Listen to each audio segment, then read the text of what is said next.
जय जवान जय किसान जय विज्ञान। नमस्कार श्रोते हो. नाशिक आकाशवाणीच्या विज्ञान कट्टा या कार्यक्रमात मी भावेश ब्राह्मणकर आपल्या सर्वांचं मनपूर्वक स्वागत करतो. निसर्ग आणि तंत्रज्ञान जेव्हा एकत्र येतात तेव्हा क्रांती घडते असे म्हणतात आणि याच विषयावर आधारित एक विशेष मालिका आपण आजपासून सुरू करीत आहोत. पर्यावरण क्षेत्रातील कृत्रिम बुद्धिमत्तेचा वापर या मालिकेत आपण अत्याधुनिक तंत्रज्ञानाबरोबरच पारंपरिक कार्याला कशी गती येणार आहे हे समजून घेणार आहोत.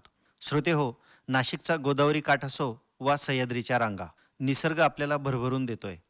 जगातील सर्वात महत्त्वाच्या जैविक ठिकाणांमध्ये पश्चिम घाटाचा समावेश होतो. सुदैवाने नाशिक जिल्हासुद्धा याच पश्चिम घाटात येतो.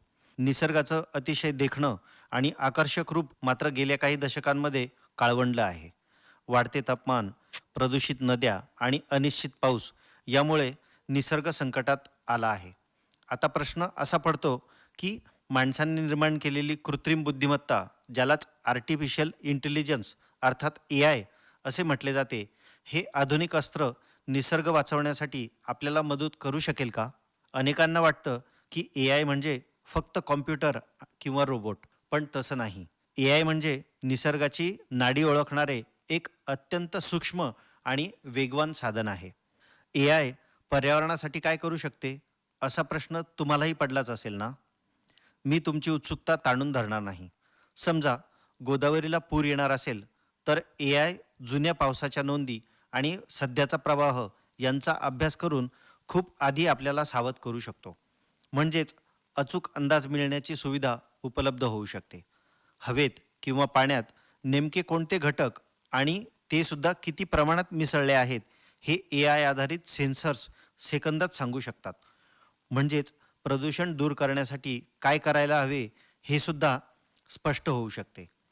जंगलात बसवलेले अत्याधुनिक AI कॅमेरे वाघ, बिबट्या किंवा इतर वन्य प्राण्यांच्या हालचाली टिपू शकतात. तसेच शिकारींपासून त्यांचे रक्षणही करू शकतात. श्रोते हो, पर्यावरण क्षेत्रातील कृत्रिम बुद्धिमत्तेचा वापर या मालिकेच्या पहिल्या भागात आपण हे समजून घेतले की ज्या तंत्रज्ञानाने आपले आयुष्य सोपे केले, तेच तंत्रज्ञान आता आपल्या वसुंधरेचे कवच कसे बनते आहे. नाशिकच्या प्रदूषण नियंत्रणापासून ते जागतिक हवामान बदलापर्यंत AI कशाप्रकारे कार्य करत आहे याचा रंजक प्रवास आपण या मालिकेतून अनुभवणार आहोत. पर्यावरण वाचवण्यासाठी आता फक्त माणसाची बुद्धी पुरेशी नाही, तर त्याला आता जोड हवी आहे ती कृत्रिम बुद्धिमत्तेची, म्हणजेच AIची. श्रोते हो, या मालिकेमध्ये आपण कृत्रिम बुद्धिमत्तेबरोबरच पर्यावरण क्षेत्रातील विविध बाबींची सखोल माहिती घेणार आहोत. तेव्हा विज्ञान कट्टा या कार्यक्रमात उद्या पुन्हा भेटूया याच वेळी.